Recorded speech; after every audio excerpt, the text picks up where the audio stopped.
I want to say to them is there's always a better way. There's always a better way. There's always, always, always. You just have to be open-minded to figure out what that better way is.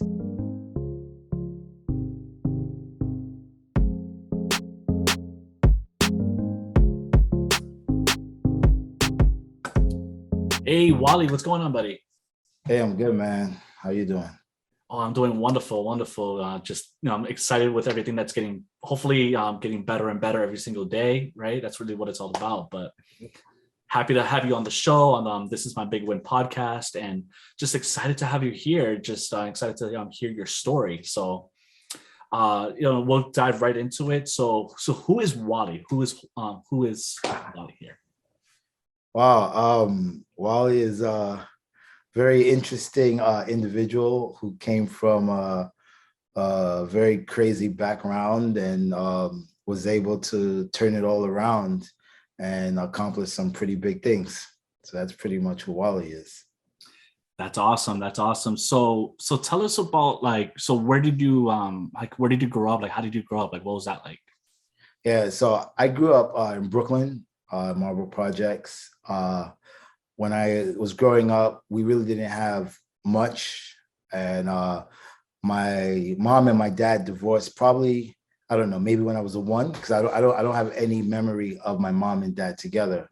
So she remarried a guy who was an abuser, and so I grew up with a lot of heavy domestic violence. Like my mom used to get beat up a lot, and because of that, I grew up with a lot of hate and anger, and I joined the gangs at early age, 11, 12, 13. By 13, I already owned guns at 13. So yeah, I just lived a very, really dangerous, hateful life as a kid. So all of that abuse that you basically witnessed during that time really didn't help you out. Really didn't help you at all. No, no, it just made me a really angry kid, and yeah, I remember like as a kid, I had thoughts that no kid should have. Like I grew up thinking every day how I could kill my stepfather. Like that was my goal, right? So if you ever talked to me when I was a kid, and you might have asked me what my goal is, my goal was to kill my stepfather, and that was what was in my head every single day. And because I wasn't capable of doing it, then I blamed everyone else for what was going on in my house, right? So that led me to doing all the other crazy stuff that I did. Yeah, definitely. And I'm glad that you never did that. But I could Came see you close. for sure. And I could see you here today. I could see, you're obviously, you're doing well with yourself now. So what happened after 13? What happened after that? Like what ended up happening after that?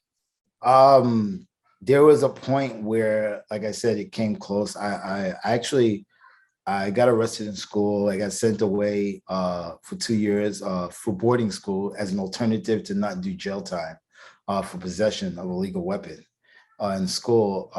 I came back when I was 14, and I was got sent to Africa to boarding school, and I was having a hard time there too because I was facing a very interesting kind of racism where like I wasn't the real black, you know, and they used to say I eat butter, American black guys eat butter and stuff. So they try to say I'm soft. So I spent a lot of time fighting there. I joined a really crazy. It's the closest thing to being in the army. It's called Man of War, and it's like this crazy, crazy like Boy Scouts times 9,000, where like they would make you stand still, put your arms up, and just fall straight down. And they would say, falling like a leg of a tree, falling like a leg of a tree, let's go. And then you just stand up and boom, straight down. So we used to do all kinds of crazy stuff. So I came back and I was much stronger now. When I came back, I was 16. I was a very strong kid because I've been fighting all the time, getting beat because over there in the schools, they hit you. And then there was a situation where my stepfather was trying to choke my mom, and I turned around and saw, and my stepfather said, if you look over here, you're going to get the same thing. You're going to get the same thing. And so, you know, when you're a kid and you grow up with this craziness every day, you're actually a ticking time bomb. And that's what it is. You're literally a bomb. And so the bomb went off. I ran out the house, ran across the street to my friend's house. That's where we kept the guns. I came back and I was going to shoot my stepfather. Yeah, so I pointed a gun to his head. I was going to shoot him. And my mom was screaming and yelling. And then my mom called the police and said, "Oh, you guys have to hurry. My son's trying to kill my husband." So, yeah. So I pointed the gun at both of them. And I was literally going to kill my mom and my stepfather. And then, you know, I was always a smart kid. Like, even when I was doing my crazy stuff, I was always smart. And eventually, you know, something came to me and said, if you do this, you know, everything your stepfather said about you is going to happen. Because my stepfather always said, you're going to be dead. You're going to be in life in jail. And so something said, if you do this right now, this is exactly what's going to happen to you. So I just left the house and never went back. Spent a year in the streets. And after a year, I was able to, you know, kind of like get myself together. And, you know, I all through this time, I always went to school because sports was another way to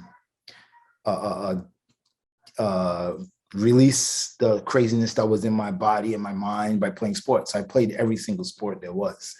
And hated ping pong. They had it in my school. I used to make fun of people. I actually used to bully people who played it.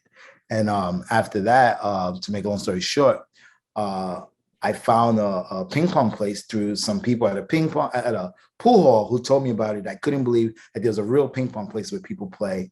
And I met a guy there who later on understood that I was actually headed towards life in jail or death, and said he would pay for me to go to Germany to learn ping pong. So that's how I started the whole ping pong thing.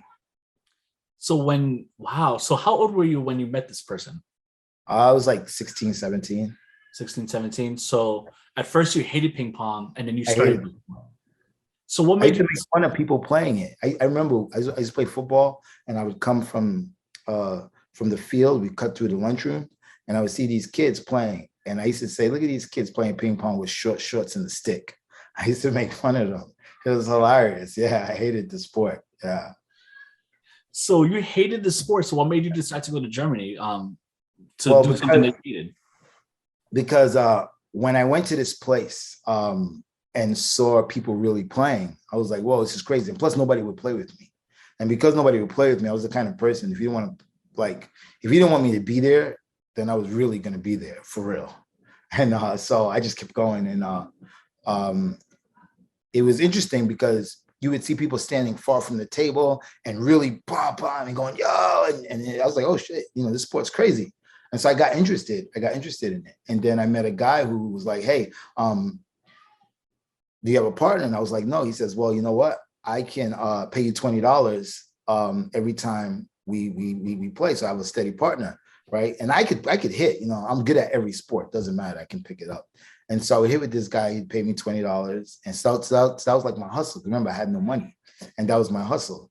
And yeah, so eventually the guy, we would talk a lot. And then, you know, I'll talk about my gang and stuff. And then one day I went to a club, the gun fell out of my bag and he saw it. So before that, for him, it was like TV. So, you know, he heard me talking, and for him, it was like, yeah, this is not real. You know what I'm saying? Because I mean, most people who don't know anybody in that life or don't really know can't figure out how a 13-year-old, 16-year-old gets guns, right? No, they can't figure that. But when he saw it, he realized it was like the real thing. And you know, he invited me to his house first to meet his family, which is really crazy. And then he says, hey, I want to help you. I have a connection in Germany, and I'm going to pay for you to go to Germany and learn ping pong. And I was like, okay. And the only thing I knew about Germany at that time was Hitler. And I was like, why is this dude trying to send me to Germany to play ping pong? Like, what's going on? But yeah, but that was the start of it. Wow. So how old were you when you went to Germany again? 17, 18. So you were 17, 18 around there. So you go to Germany. I'm sure the culture shock was real at that point. Yeah, well, it wasn't really a culture shock. I mean, there's nothing that's shocking in Germany. It's just like America. But the thing that was that bothered me a lot was because just because I went to Germany didn't mean that I didn't still have the same mindset. It didn't mean that I wasn't still the same angry, violent person just because I was in Germany. But what happened was is people were always saying, "Hey, where you from? You're from New York? Oh my God, we love New York. Oh, we love New York City. Oh, you like hip hop? Oh, we love hip hop. Snoop Dogg and blah blah." And you know, and for me, it was like, "Yo, what's wrong with these people?" Like, and so I didn't know how to adjust or accept kindness, right? So there's a saying where they say, "Killing you with kindness."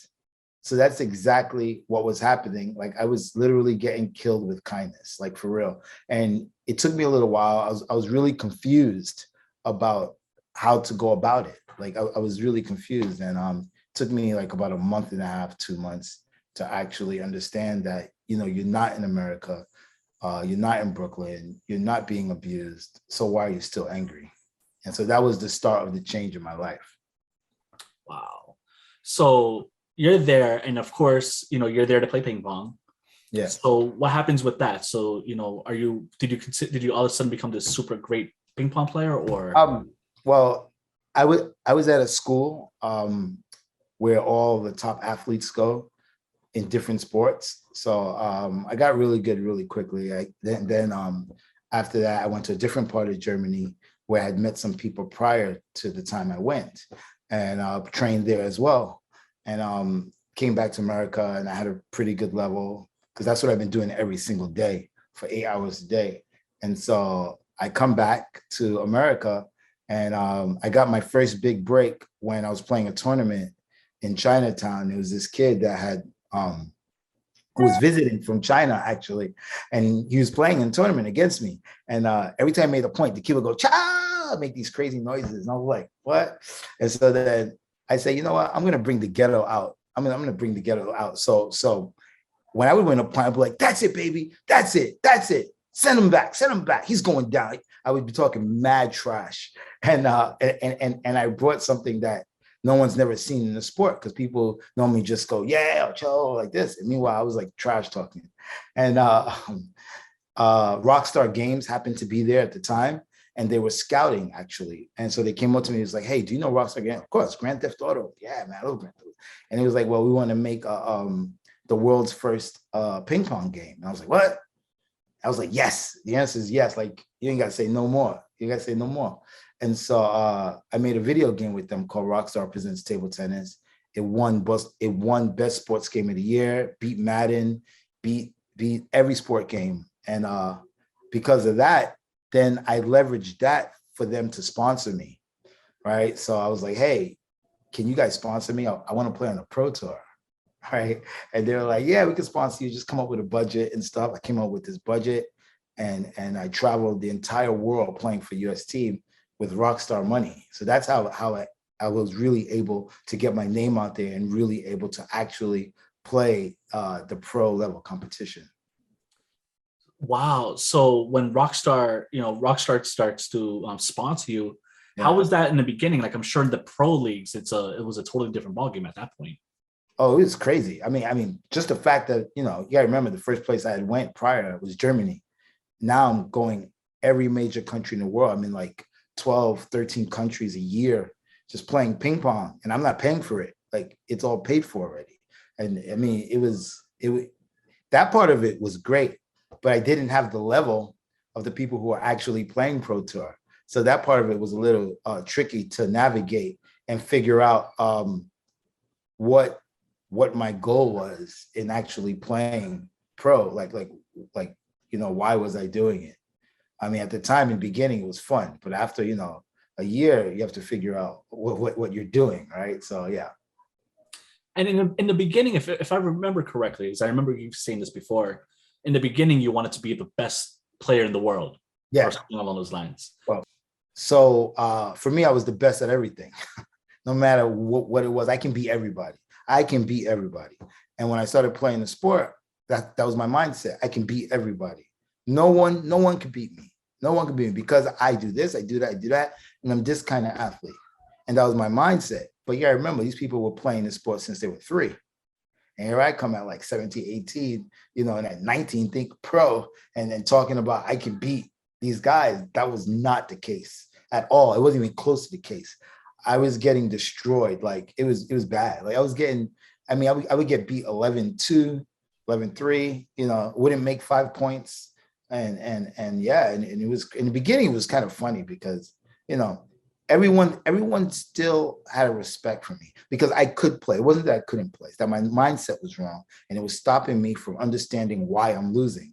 But I could play. And even when I first came on the pro circuit, I made a name for myself because I remember the first tournament I played was German Open, right? And right after that tournament, I played Dutch Open, right? And in the German Open, I got creamed easy and had no chance.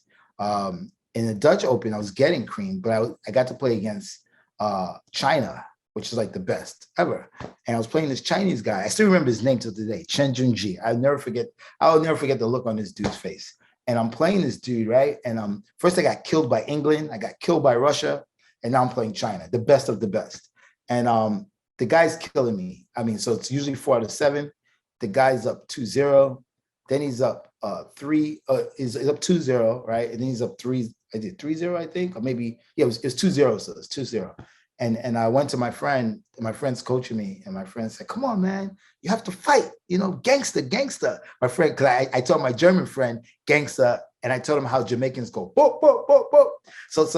So my German friend who played for German national team, he was like, "Come on, boop, boop, boop, boop," right? So then I would go back on the table, and I made this quick serve, and it was the ace, and I went, boop, boop, boop, boop. That's it, baby. Come on, take him down. And I brought the ghetto now into the pro level. And the kid's face, man, he's never seen that like this. I think he was more scared than anything else. And I wind up winning a game from China. Like it was crazy. Oh, it was 3-0. It was 3-0. And I won the 4th game. I won it. Like from China. And every point I was like, "Oh, that's it, baby. Come on. This guy can't beat you. He's not ready." Talking mad trash, right? And then in the 5th game, I was up 9-6. I was up 9-6, right? And the night was 3. He won 4-2. Yeah. So no. So the next game I won again. I won the next game. So now this is China, the best. Here I am, this American guy nobody knows, who's yelling and screaming like a crazy person. And imagine being in a hall where there's like maybe 10, 15 tables at a pro level, and everyone's watching this crazy black dude that they never seen before from America. And I won another game. I'm going crazy. Whoa, oh. In the sixth game, I was up 9-6 in the 6th game, 9-6. And I'm pumped up. This kid's scared, shit in the bed. Like he doesn't even know what's going on. And the Chinese coach calls a timeout because you're allowed 1 timeout. And my German friend speaks Chinese. And my German friend was saying that the Chinese coach was yelling at the kid and saying, "Hey, if you lose to this guy, you will never play in this country again. I've never seen this guy from anywhere. If you lose to him, you will never play for China again." Right. And so after that, my friend said, come on, fight. Then what I did is I said to myself, "Come on, you can win this." So I calmed down, which was the wrong thing to do. If something is not broke, don't fix it. If it's working, you keep using it. So I said, "Okay, I can win. Let me focus." And that was the wrong thing to do because I calmed down, I started making noise. I tried to focus as if I could win, when in reality, I couldn't win. It was just me being in his mind. So I was winning the mental battle. And then he wound up winning the match. And but from there was when all the players in the world knew who I was. It was like, oh, this crazy American guy. And so they came out with this article about what's more important. Is it skill or is it mental? And the article was based on my match because, of course, I wasn't his level, but mentally I was in his head, and I was winning that battle. Yeah, so that was the start of like, oh shit, this is pretty good. So then I'm sure like your goal is at that point where I'm gonna start, using the mental part rather than just the skill part. Obviously, you still have the skill, but you weren't these were basically the kids that used to punk before, if you really think about Yeah, it, because they were kids. yeah. Technically, yeah. But so you started using the mental part and Oh really yeah, using that to your advantage. oh yeah. I was the loudest person in the Pro Tour. I was the loudest person in the Pro Tour. Joe, come on! You brought New Crazy. York to the world. Yes, and people were shocked because they never seen that before. Because it's a more of a conservative type of event. Yeah, people are more quiet. I remember one time I was playing in Germany, and every time a guy made a point, he said "Cho" like that. When I made a point, I was like "Yeah!" And then the guy gave me a yellow card. I said, "Why you give me a yellow card?" He said, "Because you're making noise." I said, "It doesn't matter." I said, "The rule is after the point, I can make noise." And he goes, "That is a different kind of noise." What do you mean different kind of noise? Noise is noise, bro. Yeah, so it was crazy. It was definitely crazy. So did he still give you the yellow card, or what happened? Yeah, he still gave me a yellow card. Yeah, but you still went on anyways and started kicking people's butts and left and right. Well, it took me a while because I had to change my mindset in how I was approaching these matches. Like I was getting killed 11-1, 11-2. And I just came up with something like, you know what, instead of trying to win the match, let me try to get 5 points. If I get 5 points, then I win the match. And that's when everyone thought I was really crazy because I would lose 4-0, but I got one game 5 points. I'm like, that's it, baby. Right. But it's very important to celebrate your wins, right? No matter how small they are. And a win is a win. And for me, because I achieved my goal, that was my win. I celebrated it. And it went from, getting 5 points in one game to 5 points in every game to one game out of 4, I win. And I really believed I won. So people thought I was mad. They were like, this dude is crazy. And that's how I got better, because when you think you know everything, you can't learn why things are going wrong. Right. But once I put that aside and accepted that these people are better than me, and I need to make smarter goals and smaller ones that actually make sense, then I was able to understand how to win and how to compete and be a better athlete. You're absolutely right. Those small wins are really big wins at the end of the day, because those small wins are going to keep adding up, and then it's going to turn into that humongous win that that we all strive for. But it really starts off with the small wins as well. So I want to ask you this before we continue with the story. So, in the early days, you were getting creamed, you were being beat left and right in all these different countries. How did you convince Rockstar to continue to support you and to sponsor you, even though you were losing during those times? Because what I noticed, it didn't matter whether I lost or not. It was my character. So I would lose the match. You know who got the interview? Not the guy that beat me. I got the interview because I was that hip hop, because I also did hip hop. I did a lot of hip hop back then. And I was a rapper that played ping pong. And that was weird. Like, rappers don't play ping pong. So all the media was like, we got to talk to this guy. He plays ping pong and he raps. And so I just realized that I didn't need to be the best. And then my goal changed, because I didn't need to be the best. Why? I need to be the best. I don't have to, right? But I will be the coolest one. I will be the most popular one. And then that's what I did. And it didn't matter whether I lost or not. Is everywhere I went, I got that interview, right? And that was good for Rockstar Games. Yeah. So what would you say is like the craziest thing about, or the craziest event that you went through in your pro circuit career in ping pong? I would say the craziest thing I ever did was when I wanted to do my diplomacy for world peace in North Korea. That was definitely North Korea. Yeah, that was definitely by far the craziest one of the craziest things I've ever done, was go to North Korea. Yeah, because that was at a time when it was pretty crazy, and I tried to get, by that time I had so many friends from around the world, and I tried to get people from around the world who played for their countries to go with me to do this diplomacy for world peace. And I wanted to recreate or create my own history. American history, 1971, President Richard Nixon. America established relations with China through ping pong. So that's why you have the movie Forrest Gump. It's the ping pong diplomacy. So I wanted to recreate that. at a time where America and North Korea was like going crazy. And I really believe that one person can make a change. If not make a change, plant the seed to make a change. And I wanted to do it. And nobody wanted to do it with me. No one, not one person. Everyone said, you're going to die. You're not going to come back. They're going to kill you. You're going to be missing for years. Nobody's going to know where you are, blah, blah, blah. And I said, okay, well, if you guys don't want to go, I'll go by myself. And that was definitely one of the craziest things I ever did. So you go there for, you go there. Did you still bring that hood aspect to yourself there when you were playing? A little bit, because, when I went there, I didn't know how I was going to do this diplomacy. I had no idea of how it was going to happen. So I had no plan. I didn't know how it was going to happen. I had no plan. But the first step is getting there, is taking the action. So I actually take the action to get there. And I really believe in manifestation. Like if you really want something, you really believe this is something you want to do, it will manifest itself and it will happen. You don't know how, but it will happen. So I got to play 2 matches, right? And I got really lucky because I got to play China, which is not so lucky, but got to play North Korea, which is lucky, right? And it could have been China and Vietnam. Then I probably would have went there and just went there and say I went there and accomplished nothing.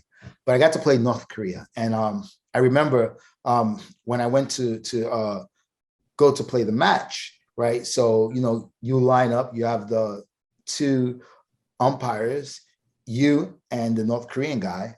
And, we're kind of like, he's in front of me, umpire's in front of him, I'm behind the umpire. Umpire's in front of me and like that. And we walk out. And there's like maybe 5,000 people in the audience, right? But guess what they are? They're all North Koreans. There are no other people in North Korea, right? So it's all North Koreans. And then you see me coming out and you can feel like the eyes of like all these people looking at you, right? So picture coming out, 5,000 people just looking, everyone's looking at you and you feel the eyes on your body. It is a crazy feeling. It is very eerie, and then you start thinking crazy stuff like, man, do these people really, really hate Americans? If they all jump down and try to get me, I'd be finished. So you start thinking all these crazy stuff. And then we start playing the match. And once I start playing the match, I'm in focus mode. I go up 5-0. But every time I made a point, the crowd made a sound that was like the sound of disapproval. So imagine all these people making the same sound. It's crazy. And I was like, this is nuts, man. And so I'm still playing the match, when I win a point, of course I go, ciao, and he started to win some points. And every time he won a point, the crowd started cheering, like how you see on TV, you see it, right? And it got louder and louder. And it got so loud to the point where I was like, yo, this is crazy. Like I'm always the underdog, right? They were treating this like I was like the world champion. This dude was like the underdog making a comeback. And he was way better than me to begin with anyway. So they're clapping, making louder noise, loud. And normally I would get angry and say like, can you shut the F up or something? Right? Because it's distracting, it's distracting. But I kind of remembered my purpose, why I was there. And I looked up and I smiled. I just smiled. And as soon as I smiled, people started smiling and laughing. And it was like a chain reaction. Then I was like, oh man, this is it. This is where it's going to happen. It's going to happen right here. This is where the diplomacy for world peace is going to happen, right here. So then I say, you know what, forget about this match. I'm just going to play through the motions and I'm going to keep my focus with the audience. So I would play, lose a point, I would look up and I would smile. And they would smile and laugh. And everyone starts laughing now. And now when I win a point, you hear these little claps a little bit, right? It's not the same level like, but it's still like better than, right? So I'll start getting claps. I'll look up, smile. So I have this connection. So anyway, I wind up losing the match. And I go to shake my opponent's hand because it's sport etiquette. You have to shake hands, right? It doesn't matter if you don't like the person. Nobody gives shake hands.